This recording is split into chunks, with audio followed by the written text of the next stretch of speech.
Pwede makiusap. Ito.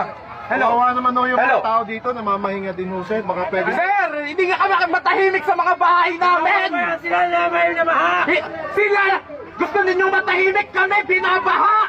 Hindi makatulong ng maayos. Alam ng mga Pilipino dito. Alam nyo na hindi natin kaaway ang mga pulis, tama? Tama! Ngayon sir, nagsasalita kami kasi gusto lang namin marinig nyo ang aming mga hinaing. Alam namin, nakakampi namin kayo dito.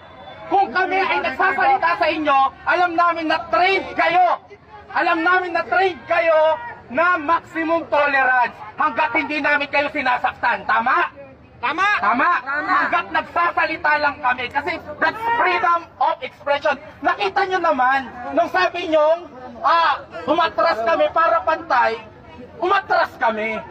Hindi namin kayo inaaway. Alam mo kung anong ginagawa namin? Humihingi kami ng tulong sa inyo. Yan ay pakiusap. That's an appeal. Kasi kami ang nagpapasweldo sa inyo at pinapasweldo namin kayo para ang konstitusyon, ang mga anak namin, tapusin na po natin to. Ngayon, hindi pwedeng hindi kayo masasaktan kasi kahit kayong masaktan, damdamin lang ang masasaktan sa inyo. At alam nyo kung bakit nasasaktan kayo? Kasi alam nyo totoo ang sinasabi namin. Hindi namin kayo pinipikalin.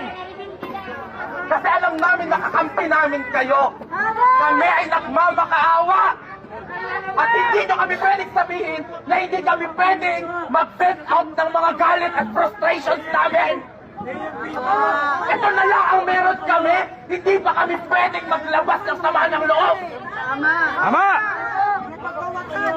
Ngayon, kami, alam namin kakampi namin kayo. At alam nyong kakampi nyo kami. Kasi mga simpleng mamamayan lang tayo lahat. Binigyan namin kayo ng kapangyarihan. Pinapasweldo namin kayo para gawin ang trabaho nyo. At yun ay protektahan ang mga Pilipino. Kami ang mga post nyo. Alam nyo, sumasaludo kami sa inyo kapag tama ang ginagawa nyo. During the time of PRRD, lagi kami nagpapasalamat sa inyo. Willing kami na taasan yung mga sweldo nyo. Tama! Kasi alam namin na ginagawa nyo ang tama at kung ano ang para sa bayan. Ngayon naniningil kami. Naniningil kami sa mga sweldong dinople namin.